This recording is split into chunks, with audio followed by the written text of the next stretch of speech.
देखिए अपन इसमें ध्वनि के अभिलक्षणों की बातें कर रहे थे। ध्वनि के अभिलक्षण 4 थे। पहला ध्वनि की तीव्रता, सेकंड ध्वनि की प्रबलता, तीसरा ध्वनि का तारत्व और नंबर 4 पे है ध्वनि की गुणता। इनमें से 2 अपन पिछले लेक्चरों में पढ़ चुके हैं, ध्वनि की तीव्रता और ध्वनि की प्रबलता, और इनमें डिफरेंस भी अपन कर चुके हैं, इनमें अंतर भी अपन निकाल चुके हैं। अब अपन तीसरा अभिलक्षण जो पढ़ने जा रहे हैं वो है ध्वनि का तारत्व, नंबर 3। ध्वनि का तारत्व।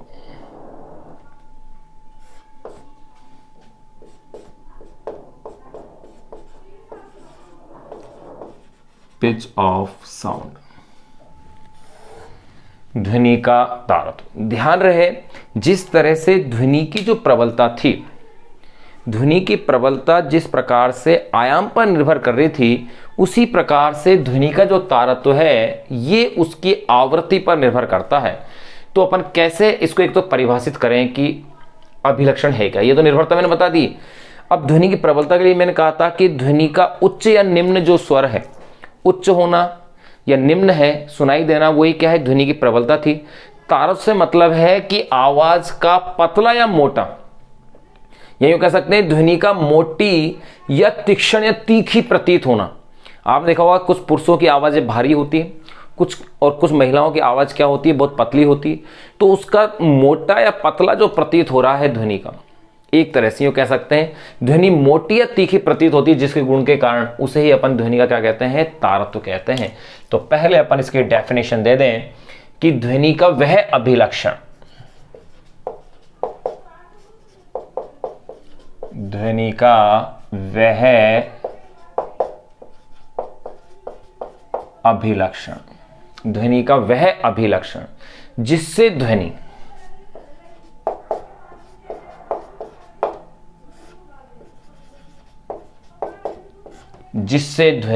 मोटी या तीखी, और ध्यान रखना उच्च या निम्न किसकी वजह से, प्रबलता की वजह से, जिससे ध्वनि मोटी या तीखी। हम कहते हैं इसकी आवाज मोटी है, इसकी आवाज क्या है, तीखी है। ध्वनि का वह अभिलक्षण जिससे ध्वनि मोटी या तीखी प्रतीत होती है, तीखी प्रतीत होती है। ध्वनि का वह अभिलक्षण जिससे ध्वनि मोटी या तीखी प्रतीत होती है, ध्वनि का तारत्व कहलाता है।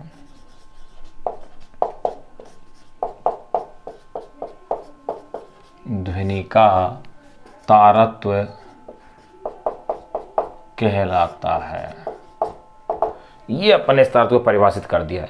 ध्यान रहे, ध्वनि का तारत्व किस पर निर्भर करता है, आवृत्ति पर, जबकि प्रबलता किस पर निर्भर थी, आयाम पर। तो अपन यूं कह सकते हैं कि ध्वनि का तारत्व आवृत्ति पर निर्भर करता है, या यूं कहते हैं, आप इस तरह से लिखते हैं डायरेक्टली, ध्वनि का तारत्व इज प्रोपोर्शनल ध्वनि की आवृत्ति, यानी ये ध्वनि की आवृत्ति के सीधा क्या है, समानुपाती होता है। यानी यूं कह सकते हैं आप, अगर आवृत्ति ज्यादा होती है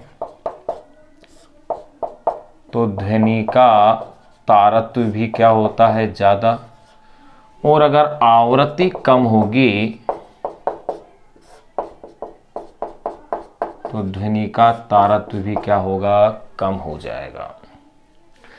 अब जरा आवृत्ति और तारत्व में भी एक डिफरेंस तो अपन जान ही लें। चलो उसे अपन लास्ट में लिख लेंगे डिफरेंस को, तो पहले अपन इसके इस कॉन्सेप्ट को ही जान लें और थोड़ा सा और जान लें। देखिएगा, जैसे मान लिया किसी तरंग के विक्षोभ को इस तरह से अपन रिप्रेजेंट करें, किसी भी तरंग को, यहाँ अपन विस्थापन ले लें या तरंग विक्षोभ भी कह सकते हैं इसे, इस अक्ष पर ले लिया है आपने तरंग विक्षोभ, यहाँ अपन ले लिया है तरंग विक्षोभ को, यहाँ ले रहे हैं अपन समय को। अगर मैं तरंग को इस प्रकार से रिप्रेजेंट कर रहा हूं, देखो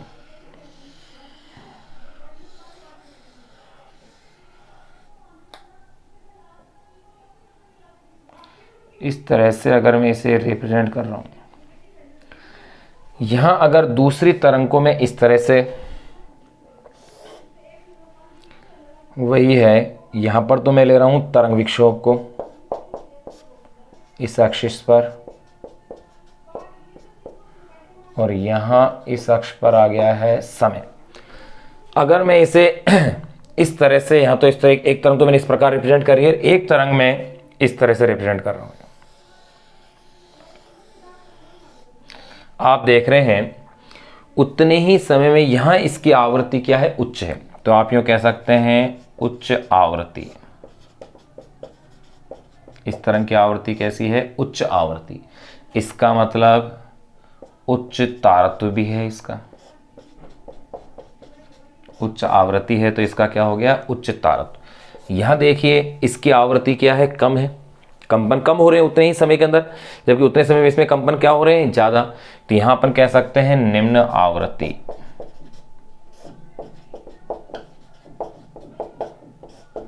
इसका मतलब इस तरंग का क्या है, निम्न तारत्व है।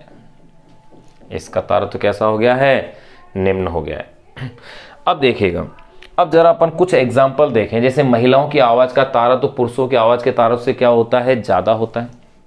सीटी का तारत्व सायरन के तारत्व से क्या होता है, ज्यादा होता है। मच्छर की भिनभिनाहट का तारत्व शेर की दहाड़ से अधिक होता है, क्योंकि इसकी आवृत्ति क्या होती है, ज्यादा होती है। तो कुछ विशेष एग्जाम्पल्स जो कि अक्सर एग्जाम्स में पूछे जाते हैं, अपन उनको नोट कर सकते हैं। देखिए कौन कौन से हैं।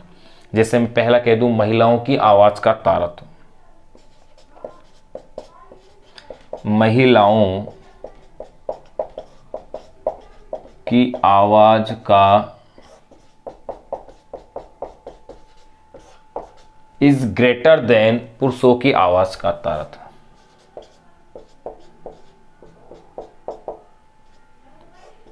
पुरुषों की आवाज का तारत्व, महिलाओं की आवाज का तारत्व इज ग्रेटर देन पुरुषों की आवाज का क्या होगा, तारत्व। फिर नेक्स्ट एग्जांपल अपन ले सकते हैं, मच्छर की भिन्न भिनाहट, मच्छर की भिन्न भिनाहट का तारत्व इज ग्रेटर देन शेर की दहाड़ का तारत्व। फिर अपन कह सकते हैं इंजन की सीटी का तारत्व,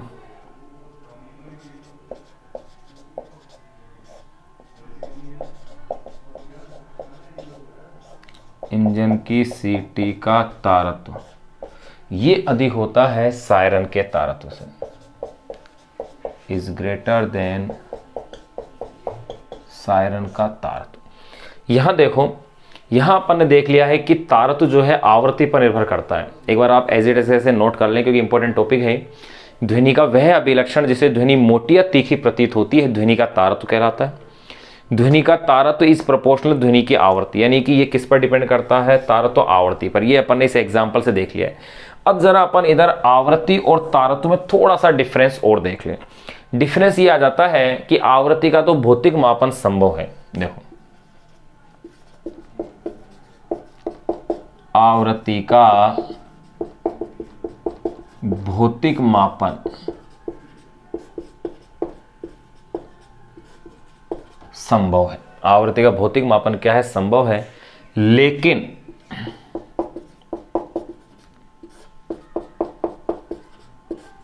तारत्व का, यूं कह सकते हैं तारत्व का यथार्थ भौतिक मापन, लेकिन तारत्व का यथार्थ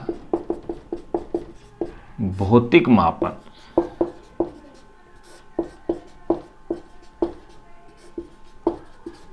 संभव नहीं। एक मुख्य अंतर ये अपन ने ले लिया है। एक और देख सकते हैं कि आवृत्ति का जो मात्रक है वो अपन हर्ट्ज से लेते हैं।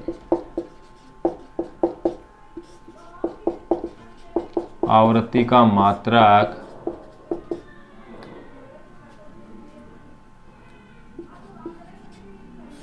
क्या लेते हैं अपन, हर्ट्ज। लेकिन अगर अपन बात करें तारत्व के लिए, तो देखो तारत्व का मात्रक ये लिया जाता है मैल। ये इनमें थोड़ा सा डिफरेंस जो था अपन ने डिस्कस कर लिया है। इसका मात्रक हर्ट्ज है, जबकि इसका मात्रक क्या है, मैल है। तो यहाँ अपन ने तारत्व जान लिया, तारत्व के साथ साथ तारत्व और आवृत्ति में क्या डिफरेंस है वो अपन ने जान लिया। आप इसका स्क्रीनशॉट ले लें एज इट इज, एक बार इसे आप नोट कर लें। Thank you.